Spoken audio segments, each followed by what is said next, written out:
Robert Watson needs no introduction for many, many people, but you are a professor, an author, a historian, a media commentator and community activist, because it is the birthday of one of my favorite human beings on the planet, Daniel Kahn, live from Berlin, Germany. And I could not be more excited about our next concert. About the Chorny Gergus duo. They are one of the most renowned groups performing Yiddish music in Europe, and they're coming to us live from Moldova. And through the letters, you will see the development of this relationship and how two people who love each other like brothers can become mortal enemies. And that's what extremism can do. And as we all know, if we don't learn from history, we are destined to repeat it.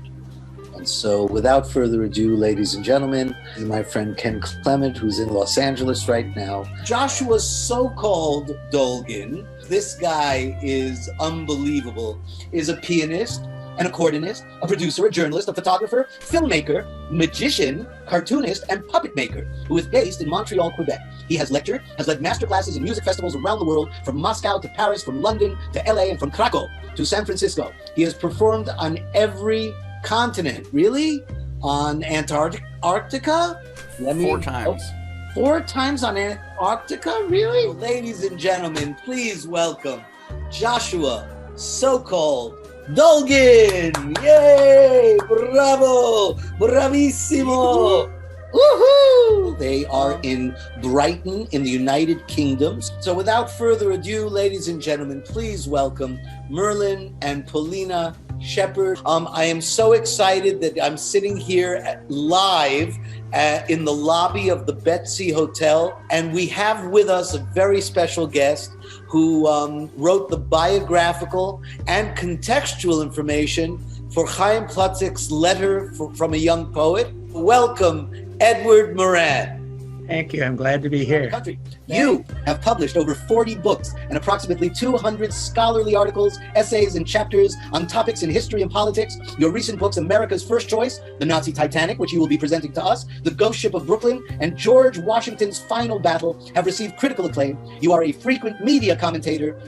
I could not be more honored to be sitting in this Zoom right now with the two incredible composers and musicians of the film The City Without Jews. So first of all, welcome, welcome, welcome, Alicia Svigals and Donald Sussin. Thank you. The creator, the director, the videographer, the editor of this amazing project, and someone I can call a personal friend.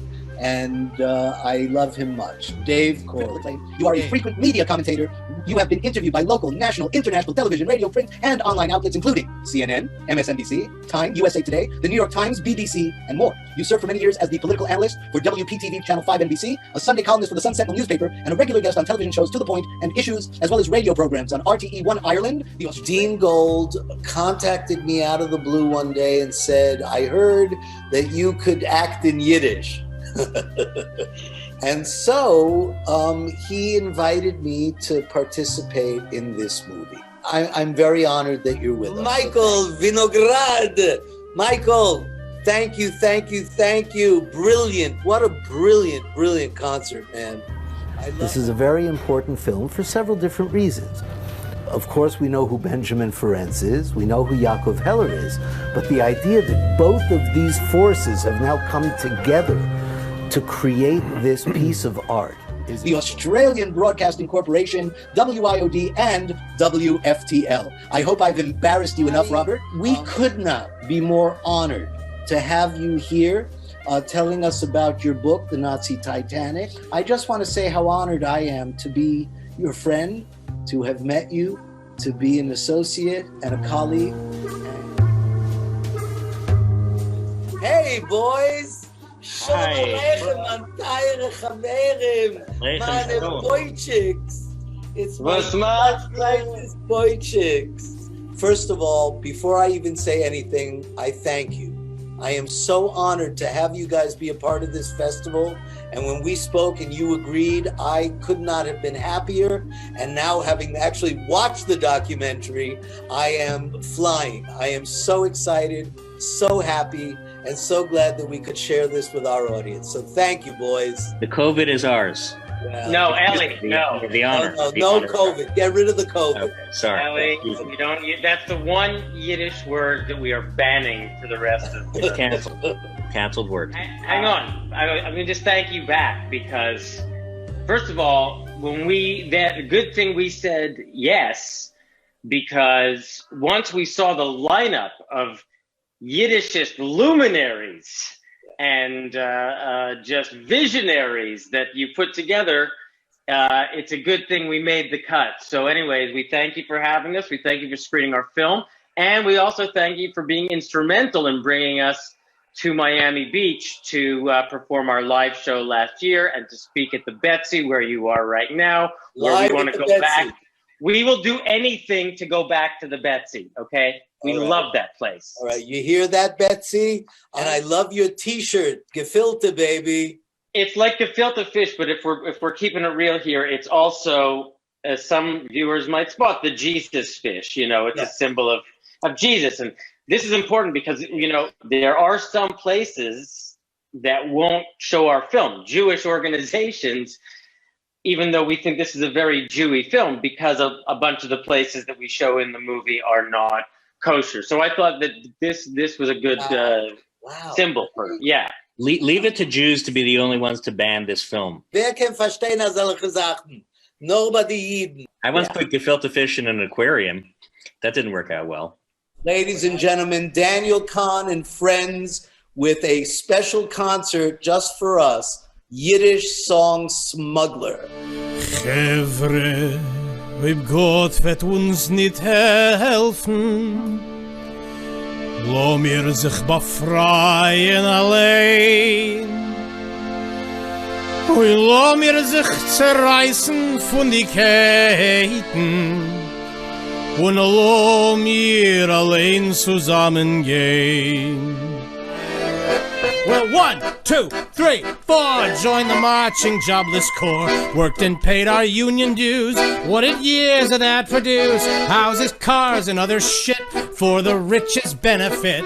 What do workers get for pay? Hungry, broke, and thrown away. Hungry, broke, and thrown away.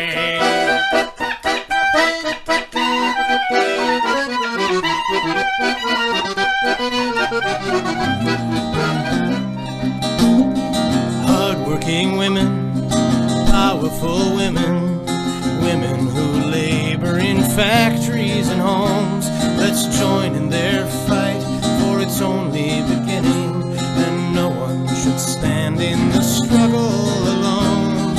Let us all carry the red flag together, weathering storms in the dark of the night, building a temple of freedom forever, helping each other to carry the light.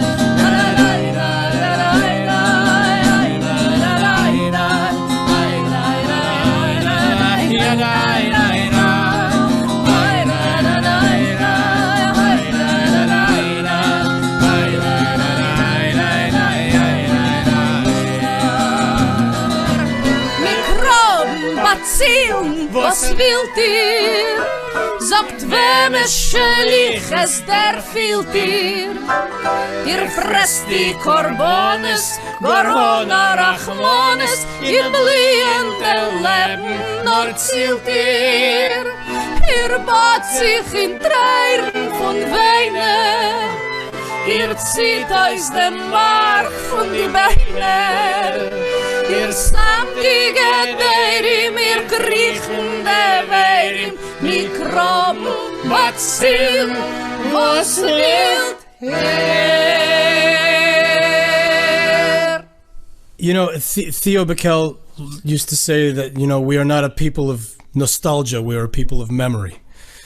I don't know, maybe there is something about this strange time of so much deep adversity and suffering and injustice where our sense of memory, cultural memory and historical memory really is a tool that arms us to deal with the world. And you know, I'm so inspired by seeing, you know, all of these events that have been happening online in our virtual shtetl. Ladies and gentlemen, please welcome Joshua, so-called Dolgin. Yay!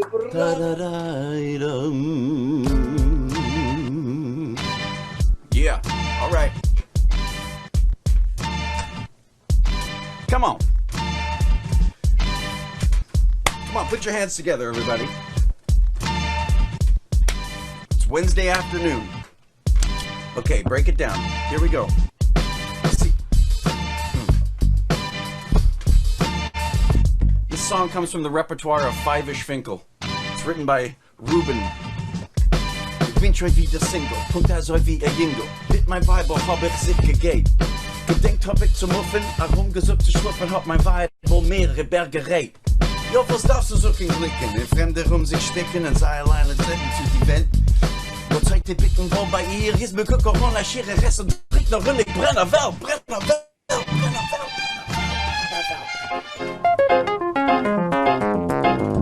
Yeah!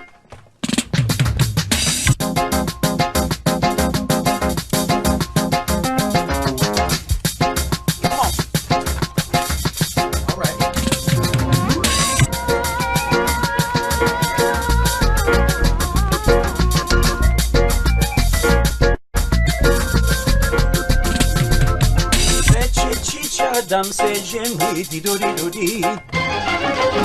Chicha oczy slina neche di-do-di-do-di. Uche funno kolo igra di-do-di-do-di. Namakasu. Oi, I like she. Oi, oi, oi, I like she. Shem sagt nicht, sag ich offen, ich kenn nicht essen, ich kenn nicht schlafen. In Herzen burschet allemal. Du bin immis, süß Geschmack wie ein Meerenzimmes. I like she, oi, I like she, and that's all. That's all. Where is your Yiddish from? Your Yiddish is so beautiful. I grew up here, which is Chelsea, Quebec, which is just north of Ottawa. It's in the Gatineau Hills, and it's really the country. It's about 20 minutes from Ottawa, but not a word of Yiddish was spoken by my parents, who are from Winnipeg, where also Yiddish would have been spoken, of course. Yes. And their parents spoke a little Yiddish. Well, some of them did, and some of them didn't. But really, my parents were, you know, part of the generation that was assimilating and not dealing with that part of their cultural history. And we went to synagogue in Ottawa. It was a 40-minute drive or whatever, and I had my bar mitzvah and did all that. And we had a Jewish home, and the cooking and the celebrations and synagogue and all that. I collected Yiddish records. I was collecting records. I was looking for samples. Traditionally, in hip-hop, they come from vinyl, mostly soul, R&B, disco. So I sort of was part of the early 90s, like, golden age of hip-hop, and I started to collect old records to try to make my own beats. I wanted to bring myself to the story, and I happened upon Moshe Oisher and Aaron Lebedev and Sidor Bolarski and cantors and Hasidic nigunim and klezmer, and then weird like fusion records like Bagels and Bongos by Irving Fields, trying to make Jewish music hip. February 12th, 1934. Max, my old friend. My God, Max, do you know what you do?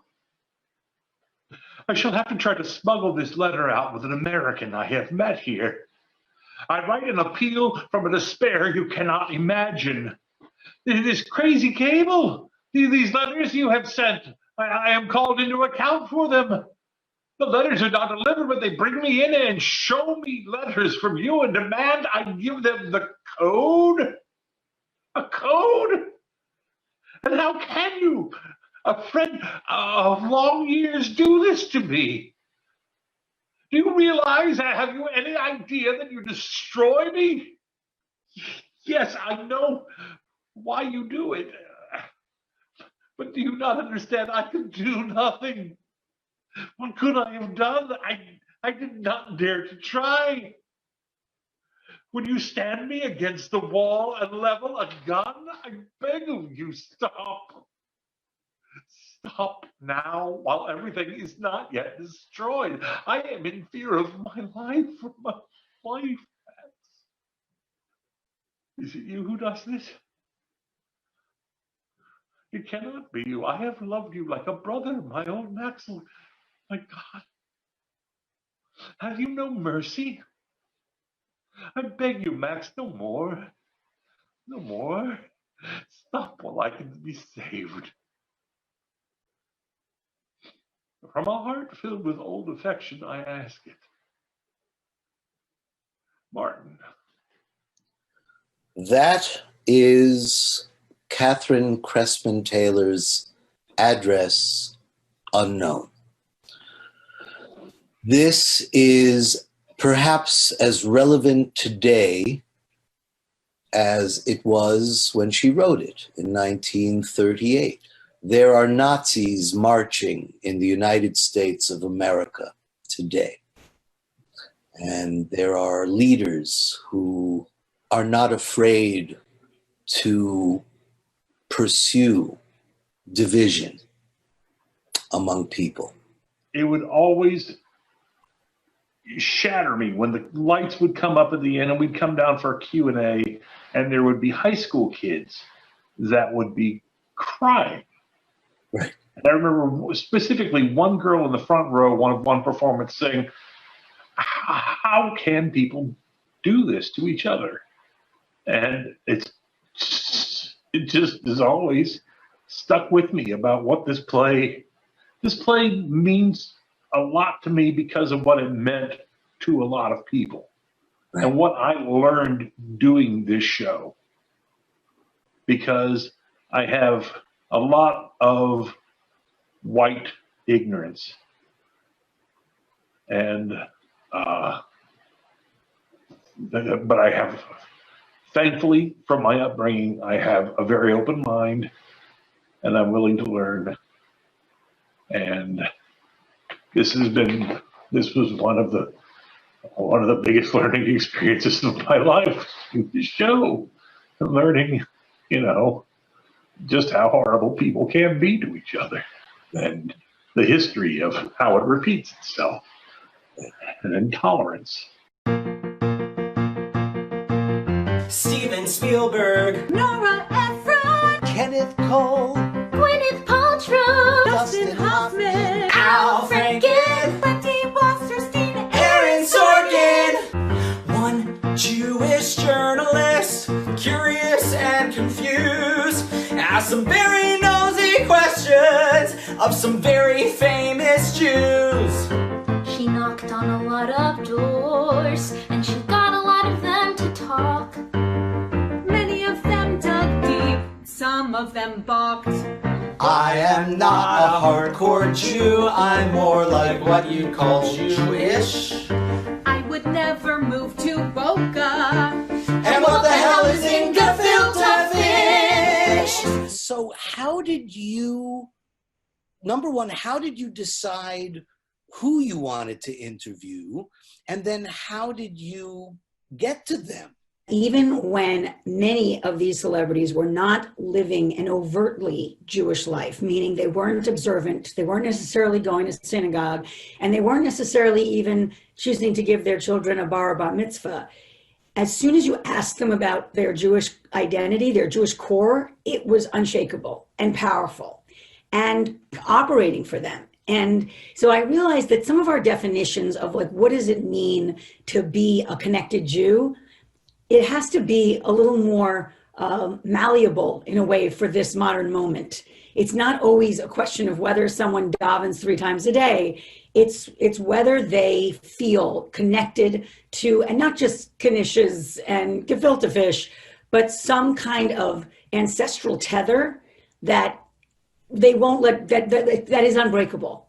And I found that as a surprise, that no matter, even if someone had walked away from ritual, and many of them had been raised with it and let it go, that they still were kind of unapologetically Jewish, proud of it, connected, very angry about anti-Semitism, and particularly when it's directed at Israel. So they were kind of unshakable Jews, despite the fact that I think many observant Jews might have some judgment about what is the substance of their Judaism. I will say one of the surprises is just how many of them had decided that kind of synagogue didn't speak to them. Prayer was alienating. And I sometimes feel, I guess because I came to it late and find it so powerful, I'm not an Orthodox Jew, but I would say I am very deeply involved and connected to my synagogue and do have a sense of being moved by prayer and liturgy, that sometimes I feel like it takes a little more elbow grease before you give up on it. And I wish that some of them had returned after what many called traumatic Hebrew school to give it another try. Well, do you remember the first time you were approached about the concept of turning your great book into a musical? Tell me about opening night. Opening night, I think I threw up. It was both so powerful to know that this book had become a show. And it was also, humbling and scary to think that suddenly an audience was going to see something that had come from nothing, in a sense. If you look at the statistics, 85% of the Jewish population does not consider itself affiliated in any way. They consider themselves Jews. What would you tell them? In this day and age, young people basically spend time on what they want to spend time on. You can't convince them of something if it doesn't actually have value that they feel. And what I would argue is, if you haven't dipped a toe into this tradition, into this culture, into these stories, just take another look. I think I wanted to write a book about famous Jews and whether their Jewishness mattered, whether they carried it with them. If you're born Jewish, you know that it's something in your DNA that you have to kind of reckon with at some point. And I would look at public figures and notice that in their Vanity Fair interviews or their New Yorker interviews, their religion or their Jewish identity was not particularly highlighted, if it was there at all. And so I wondered, where does such a private part of us kind of function or sparkle or get complicated for some of our most public Americans, some of our highest achievers? And I think it was my backdoor way of also kind of figuring out my own answers to the questions I never asked myself of what does it mean to be a Jew? What does it mean to pass on a Jewish identity to my children? I am Abigail, daughter of Lenny, daughter of Seal, daughter of Jenny. I am Abigail, daughter of Lenny, daughter of Seal, daughter of Jenny. You'll know what your role is for. The door.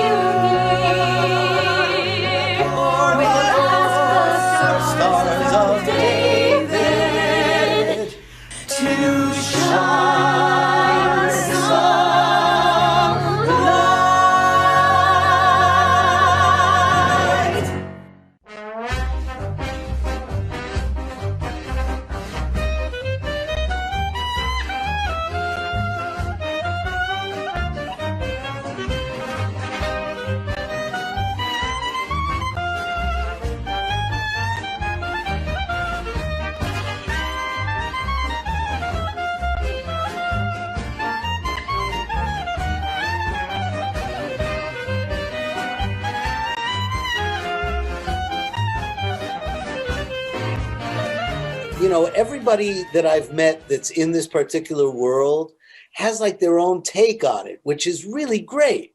And I'd like to know, how you developed your angle, your shtick, your, gimmick, your, whatever you want to call it. It's yours and it's so unique to you. And I went through like these different styles, more experimental, less experimental, more traditional, less traditional.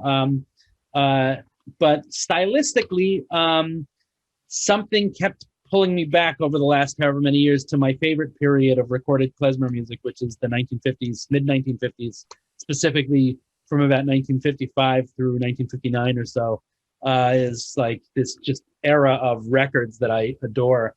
And stylistically, it was something I wanted to go after. And then through this whole period, I just love composing and love writing tunes. It's my, it's what I like the most. I love playing my own music, which, I love playing traditional music and older music as well. And I love writing in that style. So.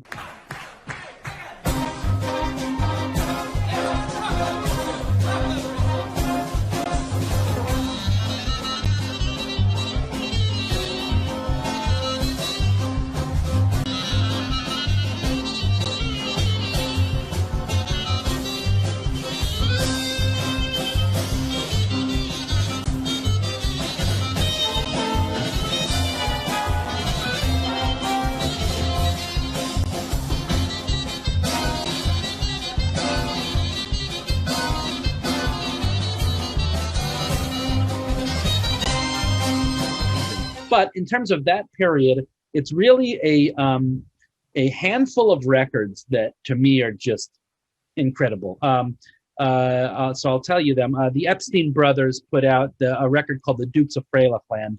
It's also called Mazel Tov somewhere, but me and my cohort know this as The Dukes of Freilichland, and it's just like really well recorded and amazingly executed. And it's like, there is your master class on how to be a klezmer band. Some of the best drumming you'll ever hear, Julie Epstein. Amazing record. And I mean, the clarinet playing, Max Epstein. I mean, I just can't listen to enough of that.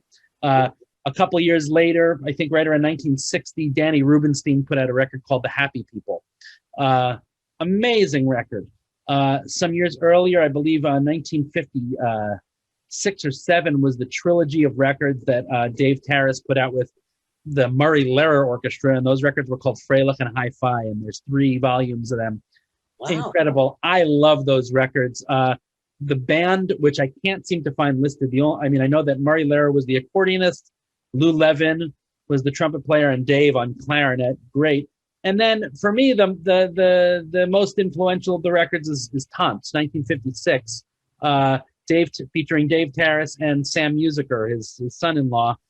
Sam Musiker, it was his project, so well thought out. And it was, what I like about it is it's kind of this concept record in a way. It's like concert klezmer, and it was just so well arranged and beautiful writing. And it was the first and only of its kind, because klezmer music kind of went for a big nap right around 1960 in terms of creative development, you might say. So this record was incredible.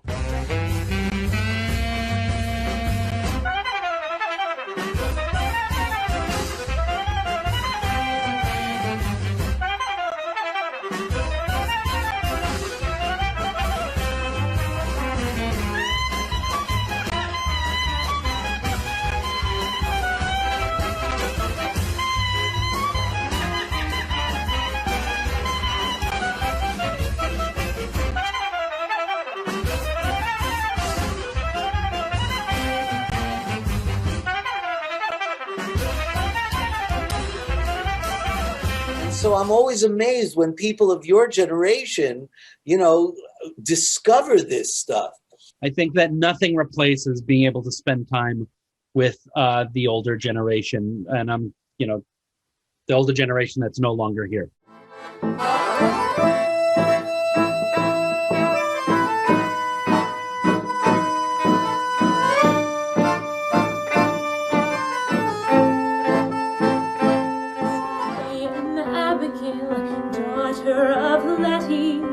Daughter of Seal, daughter of Jenny.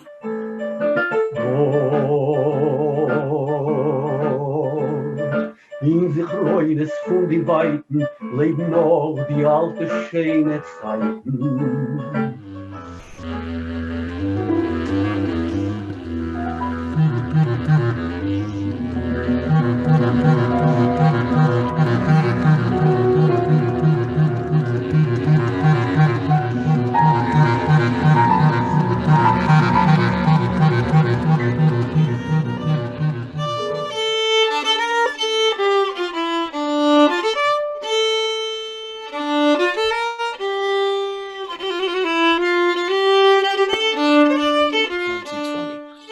I want to just finish by saying and sending my love and appreciation to the dozens and dozens and dozens of performers, great artists, musicians, lecturers, filmmakers,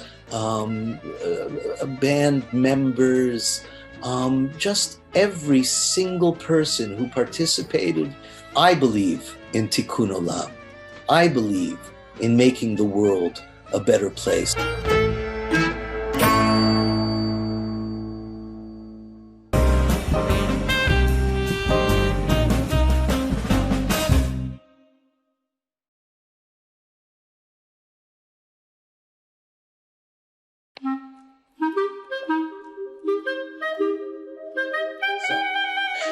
Ladies and gentlemen, those of you who know me know I'm Avi Hoffman, and I could not be more excited and proud to have my second celebrity guest for Schmoozing with Avi, the brilliant Tovah Feldshuh. Tovah, I am so excited to be able to speak to you. You and I have known each other for quite a while. Indeed. And although I have not really had the honor of actually working with you in a play or a movie, we did share the stage for a very short while in a piece called Mishigas, which Freddie Roman put together with you, me, and Jack Carter.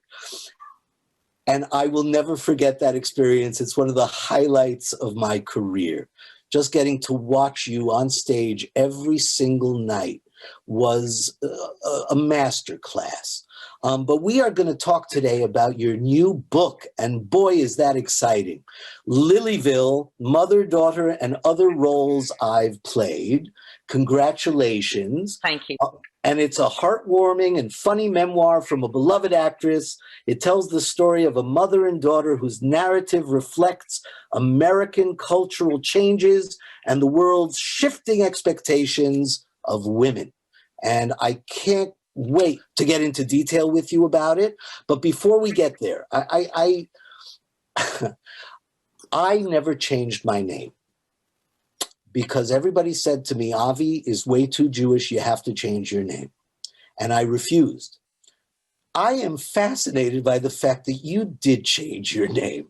So could you tell our audience a little bit about that? You know, just a little bit. It was wild. I was called Terry Sue. My birth name is Terry Sue Feldshuh. It is on my Social Security card, and it is on my birth certificate. Those are the only two formal pieces of paper with that name. And on my graduation from Sarah Lawrence College was the last official document is Terry Sue Feldshuh.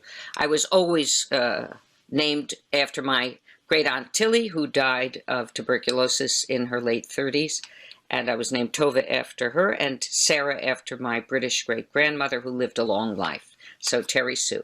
And as I grew up, there was Terry Culp, who was the boy in the class. There was Terry the collie, which was my godfather, Kelly Vollner's dog. And when I was educated, even I speak French, Spanish, and Italian, there was no word for Terry. Terry in French is a man's name. In Spanish, they call me Teresa because there was no Terry equivalent. And in Italy, they called me Tovina. But there was no, I finally was a Tovah by the time I studied Italian, but there was no Terry equivalent. So it was a diminutive name in a time of the 50s when Jews wanted to assimilate. And there were the Barbies and the, the Debbie Reynolds. So the Debbies became Deborahs, and the Barbies became Barbers, and the Terrys remained Terrys. And I fell in love when I was at Sarah Lawrence with a boy from Wesleyan who was a wonderful photographer and still is, named Michael Fairchild. And one day we were head-to-head at my first job in Matunic, Rhode Island, as a paid non-equity actress. I remember got a raise. It says, "Dear Terry, your salary is $30 a week, but you're doing so well. I'm going to give you $40 a week. Please tell no one. Tommy Brandt." So anyway, I was up there with Michael Fairchild. I was still in college, my first summer stock job, and he was the one who said, "What kind of a name is Terry Sue for you? It's you live in the North, you're Jewish. What else were you called?" And I said, "Well, I was called Tovah in Sunday school." I didn't even say have to put my phone on silent wherever it may be. I didn't even Hebrew school because I was slightly, that whole Jewish thing about not being too Jewish. I was slightly concerned about saying Hebrew school. So I said I was called Tovah in Sunday school. And he went, Tovah? Now that's a name. Right. And it became a love name between him and me. So it wasn't a political change, it wasn't a religious change, but it changed the entire landscape of my life because we are judged by our perceived value. And, you know, Shakespeare says, what's in a name? A rose by any other name would smell as sweet. Everything's in a name because nobody's life is about yours. Right. Their life is about themselves and surviving and getting through the day and having a healthy body. So we use names as a shortcut, as shorthand. So all of a sudden I was perceived as a maven, as either an Orthodox Jew, an Israeli, a foreigner, none of which I was. I was cheerleader at Quaker Ridge School. And as a result, some roles I had to fight for, but many roles came to me on a silver platter, namely Yentl, Helena Slomova and Holocaust, and then all the rest followed. Whether it's just a small piece like Fierce Attachment for Vivian Gornick, or a bigger piece like being handed Kissing Jessica Stein, being handed Booby Cantramists from A Walk on the Moon, most importantly Golda Meir, and now Ruth Bader Ginsburg. I'm going to play Golda, man. I remember you in Golda. Thank you. Oh my God. Thank you. So amazing. Thank you. I had a lot of fat suit on me then. And I was, at one point, I got to the weight I am now, which is quite lean because none of us go out to restaurants here in New York City. And I'm wearing pink nonetheless, even though we're in December, because it makes me feel good. And you're always beautiful. Thank you. But I changed my name and it changed my life. Right. And you changed it to a Jewish name. I changed it to my Jewish name, my Hebrew name. Right, to your Jewish name. You embraced your Jewish identity.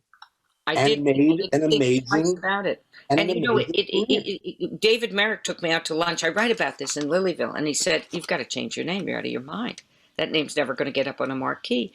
And I said, "Oh, I bet you asked Barbara Streisand to change your nose." I remember that. So I had the opposite. I was Avi Hoffman. Everybody said, no, that's too Jewish. You're too Jewish. You got to change your name. You got to change your name. And finally I said, you know what? I think they're right. Maybe I will. And I decided I was going to change my name to Teddy Wayne. Goyish enough, Teddy Wayne. Because that's the character that I played in Law and Order. And I thought if I was Goyish enough to play Teddy Wayne in Law and Order, maybe I could be an actor named Teddy Wayne.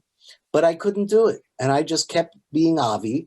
And then in '94, I ended up writing my Too Jewish show. Yeah, it's very successful. And that changed my life. And it really embraced my Jewish identity for the first time. Let me, you look, if I had to start reading all of your credits, the half hour would not be enough because we'd be going on and on and on. Needless to say, you have done film and television. You've done so many different kinds of roles, so many varied characters. But you know me, I love theater. So to me, the fact that you did things like Cyrano and Yentl and Lend Me a Tenor and Golda, man, you're Golda.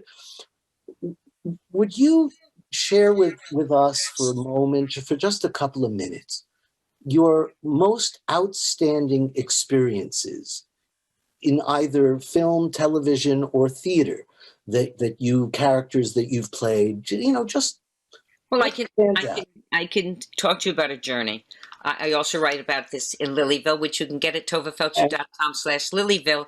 It's on pre-sale now at Target, at Barnes & Noble, on Amazon, and at the independent bookstores. My publisher likes to support the local bookstores in your community, so you can just hit a button on my website and it would take you there. Anyway, when I was at the Guthrie, Michael Lang was the artistic director, and basically it was transmitted to me through a series of his actions and the actions of another director, John Hirsch, that I did not have any talent as an actor. I mean, none. So they got rid of me because they loved my brother. My brother was assistant artistic director at the Guthrie by the time he was 26. So they got rid of me because I could sing and dance, and singing and dancing in a classical rep company which praised and prided themselves in iambic pentameter. Singing and dancing was like being a circus performer, which I got to do in Pippin many years later. I was very happy. But I could sing and dance, so they let me go into Cyrano, and one of our leading ladies dropped out as the food seller. So I went to Broadway. I came to New York on Broadway at the Palace Theater in 1973 with Christopher Plummer in Cyrano with 14 lines and a red dress as the food seller. But my 14 lines, 6 of them were spent alone with Cyrano on the stage where he would kiss my hand. And one of the lines was spent opening the show. So my debut on Broadway, I had the first line, oranges, pomegranates, lemonade, and I came out alone with my fruit basket and the stuff I was selling in a beautiful red velvet dress that Desmond Healy made for me. But I was told at the Guthrie to pretty much hang it up, that I might as well become an accountant. John Hurst said to me, I was playing Peas Blossom for him in A Midsummer Night's Dream, and in front of the entire company, it was a very difficult role to play one of the first fairy, and I remember the speech was, over hill, over dale, through a bush, through a briar, over park, over pale, through a flood, through a fire, and he went, stop! So you want to be an actress? And I said to him, yes, I'd like to be an actress. Meanwhile, I'm thinking to myself, no, I'm just sitting here half naked playing a fairy for no reason at all. Anyway, he says, you want to be an actress? And I suggest you act. Otherwise, become an accountant. So he said that in front of everybody. Langham would never give me a big role. I was really a spear carrier. And what was great about the whole experience is that I had to get out of there. So I go and I do Cyrano with the 14 lines in a red dress, and agents immediately pick me up, and all I want to do is star in repertory as a leading lady to prove to them and myself that I actually could act. So I got the leads at the Cleveland Playhouse, the ingenue leads, and the leads at Stage West in Springfield. And I so wanted to go to Cleveland. It was a longer season. I was going to do O'Neill's Touch of the Poet, and Stage West was lovely. It was Irina in the Cherry Orchard, and then a little-known composer named Barry Manilow had written a 19th century spoof called The Drunkard, and I was going to play Mary Middleton, the lead. And my agent said to me, you're not going to Cleveland. It's too far away. You're going to Springfield. And every Monday, you're going to come in and audition. And I auditioned for David Merrick, and he offered me the understudy and then the standby to Bernadette Peters and Mac and Mabel, and I turned it down. Wow. I said, Mr. Merrick, I have understudied for 2 years at the Guthrie, and I never went on. It is a high-stress job with very little return, not enough rehearsal, and you're called at the last minute. And I cannot stand to be face-to-face with my own mediocrity. So my chances of being excellent for you are extremely curtailed, and I'm turning down your kind offer. However, if you have a part for me in any play or musical with an audition or whatever, where I am the part, the answer is yes. And a few months later, he said, you're out of your mind. Bernadette won't be able to do every show. You could be even a standby where you call from your apartment. And my identity was so wound up in proving to myself that I had capabilities. I came from a family like many Jewish children where if it wasn't an A, it was an F. I mean, we weren't told to get good grades. I got 4 A's and a B+. That was my math was always B+. I was never a great math student, but as a result, I have a great memory now for numbers. I guess that part of my brain is less used than the other stuff. So to make a long story short, a play came up called Dreyfus in Rehearsal, directed by Garson Kanin with Ruth Gordon as a lead. And Garson went to Merrick, and Merrick said, I've got this actress. I believe in her. She's good. Her name is Tovah Feldshuh. She could play Miriam Polodnik in your play. And Garson Kanin said, Tovah Feldshuh, Miriam Polodnik, with a name like that, she's got to be right. And he handed me the part without audition. And thus the Tovah Feldshuhness began to take off. And then a few months after that, I was on the marquee at the O'Neill Theater. And Ruth Gordon was your maiden of honor at your wedding, yes? Ruth was my matron of honor, and Garson was our witness. He signed the ketubah. And all of this is in your book? All of this is in my book. I am amazed by books because recently our organization has actually started to publish books. Really? Yeah. We've suddenly gotten into the publishing business. I don't understand anything about it, but we're selling 6 different books. Most of my mom's, you know my mother, so she's written 4 different books.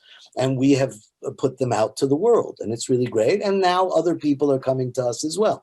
How did you decide? When did you decide? And how did it come together for you to write this book and tell us about it? And, you know, thank you so much. Yeah. So just to recap the first question, the journey of proving that I could be a great classical actress was a theme. I even say this, welcome to Lilyville, where my mother, Lily reigns, Lily, who gave birth to this adrenaline junkie perfectionist daughter. Lilyville, where when I wanted to go to Juilliard, my mother said, you're not going to a trade school. So it's just wild stuff. I was on a holy grail to prove that I could act. So much so that when I did Yentl and got these ridiculous reviews, and Alan Shane flew in from the coast to offer me Three's Company to come out, I turned him down. And he said, are you crazy? You're crazy. I said, I'm telling you, I don't know how to act yet. This Yentl is a lucky coincidence. It's energetic and it's a boy girl. And I'm a tomboy. I'm a boy girl. I used to hang upside down on Dr. Clark's apple trees, and my brothers hand me down brown shorts. I remember it. I wasn't a Vilde Chaya, but I was jumping off of my swing set and riding ponies, and eventually got a horse and went. But anyway, I turned to him and I said, I don't know how to act yet. And instead, I went to Jack O'Brien and starred as Juliet in Romeo and Juliet for him, as Isabella in Measure for Measure, as Marjorie Pinchwife in The Country Wife. And by the time Deanna Maddox, my great Shakespearean coach, got finished with me, I knew what I was doing. And I could hold my head up high, and that technique has never left me. Now, Albert Lee, an agent at UTA, is riding the subway, and he listens to an interview I did for NPR. He gets to the office, he calls my manager, and he says to the managers in Hollywood, does Tovah Feldshuh have a literary agent? And they said, no. He said, I've been listening to this interview. I think she's got a writer's voice. May I meet with her? And I, of course, said yes. And I met with this brilliant Princeton graduate. And he said, what do you want to write about? I said, well, I'd like to write about my 103-year-old mother, Lily. I want to do a TV series called Lilyville. And I don't know how to write a pilot yet, but I'm going to learn. So we said, well, why don't we make this a book first? I want to agent for you. And he got me an incredible deal with Hachette. And that book, Advance, has sustained me in this time of COVID. It was my main job. I was a paid writer for Hachette International, and they're publishing the book. So what's interesting about the book, it's that it's a memoir through the eyes of my mother and me. It's not just, and her view of what it means to have a career in the entertainment field. And she was born on a dining room table in 1534 Charlotte Street in the Bronx in 1911. And this book is being published in 2021.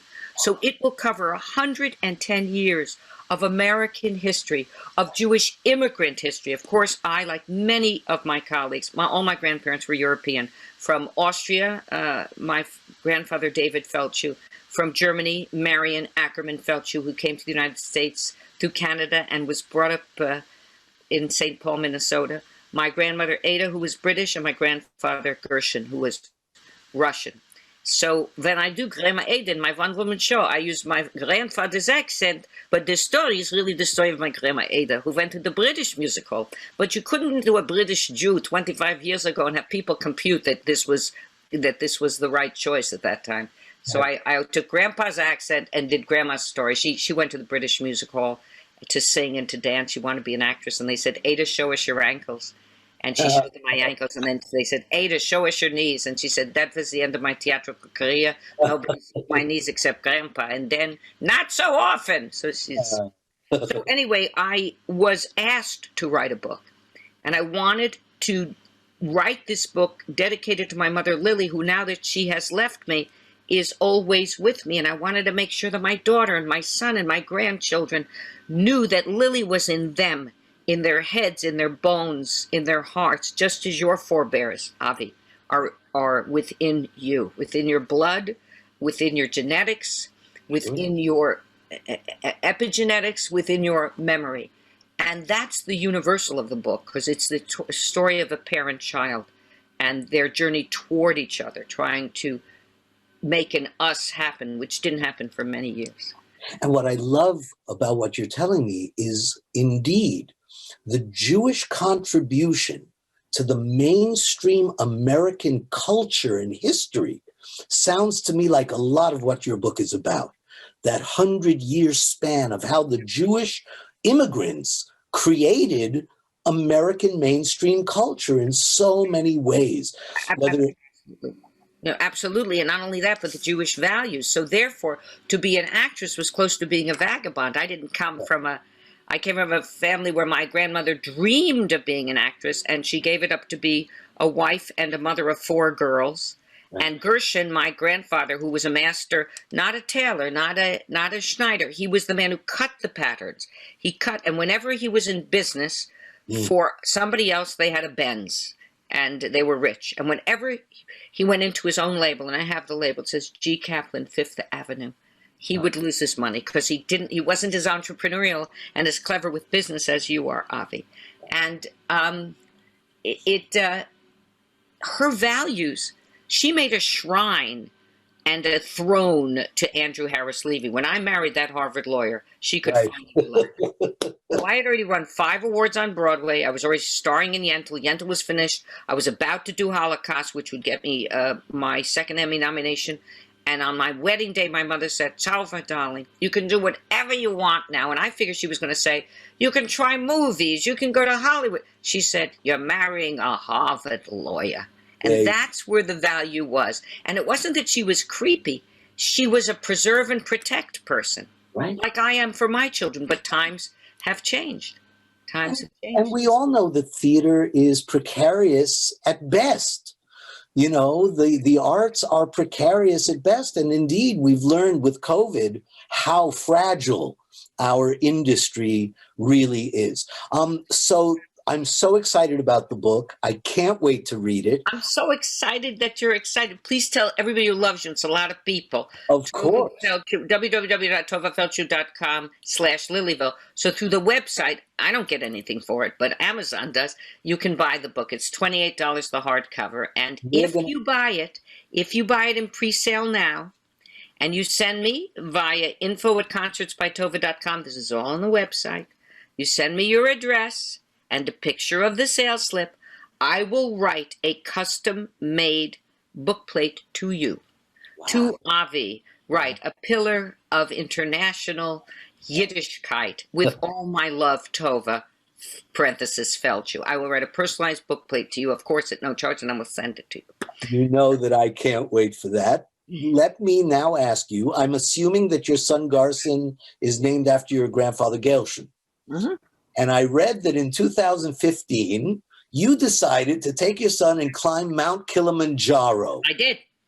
I did, and I met with my beloved friend, a brilliant writer as well, Janice Kaplan, who when I was first meeting with Albert Lee and his associate Lane Zachary, who is still my wonderful agent, Janice Kaplan said, why don't you write about climbing Kili with Brandon? I said, because maybe that would be my next best project, or really my next best project. This is Lilyville. My next project would be Sydneyville, but it'd be a little more difficult to play my father, though having played Yentl and other trouser roles, maybe not. But Brandon and I climbed Kili, and I was the oldest climber by 15 years in our 6-man group. We had 6 climbers, one of whom was Deborah Messing's brother, of all things, and Brooke Baldwin, the great anchor at CNN. So we had 6 climbers, we had 40 Sherpas. It's not because we were spoiled brats. It's because we had to carry our knapsacks at 25 pounds, but they carried the stove, the tents, the outhouse, you know, the toilet. It was wild. It was a life-changing experience I hope never to experience again. I was going to say, Jews that I know don't climb Mount Kilimanjaro. I can't even fix the cabinet when it breaks down. It's like, oh, I got to call somebody. I'm an athlete from my father. He was an Austrian. He was an American, but he was, you know, he said, Tovah, if you pee and you poop and you cut a sweat every day, where can disease land? He was very, very optimistic. I also write about the ups and downs of marriage in the book, because I'm married for almost 44 years. My parents were married 63 years. My parents-in-law were married 63 years, and there hasn't been a divorce in my direct line for over 200 years. There's a chapter called "Marry Like a Jew, Divorce Like a Catholic." That's it. Good. Oh, I believe in marriage. I've done it 4 times. So, so finally, my question is, now, you have accomplished unbelievable success in all of your fields, and now you're even a writer with your own book, which I predict will be a bestseller. I hope so. Now what? Tovah, now what? Yeah. I'm expecting a one-woman play about RBG. I would like to take a play called Sisters-in-Law about RBG and her relationship to Sandra Day O'Connor to Broadway if we ever get out of this mess. But in the meantime, besides putting RBG in my act, because I played her in the premiere of Sisters-in-Law in Los Angeles, I met her 4 times before she died within the last year. Yeah. I had 2 private interviews with her, and we talked a lot about opera and stuff. And then I saw her in 2 public venues where I was invited to a dinner in Philadelphia and a dinner at Union Theological Seminary. Wow. So that would be what I've got my eyes on. And I would love to get back on the stage or star in a series, because series in a way is a Zoom experience. Your work becomes ubiquitous. You can distribute it. And it's true. You said there's always an upside to every gosh darn challenge, and the COVID thing is a big one.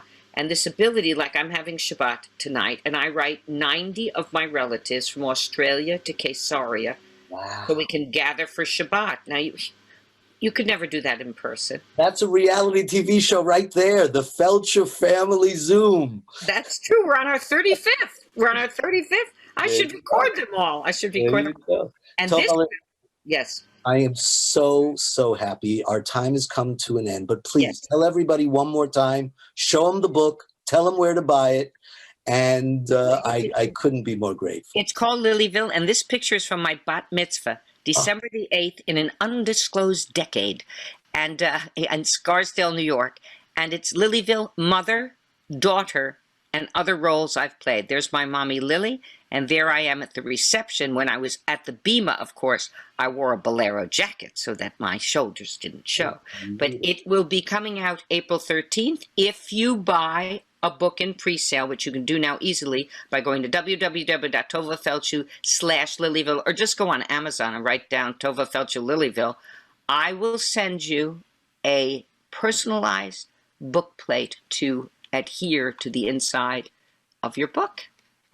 Which will have 16 pages. And that's not just for me. That's for everybody who's watching right now. That's right. If you go buy this, you will get a personalized version of this book from Tovah Feldshuh herself.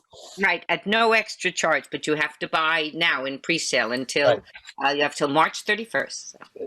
Tovah, I cannot tell you how much I love you and how grateful I am that you've done this. And you've been my second great celebrity guest. And I look forward to the day that you and I finally share a stage. I look forward to it too, Avi. And it is your love that propels your work throughout the world. So thank you for your huge heart. Thank you. And I can't wait to find the projects that we're going to do together.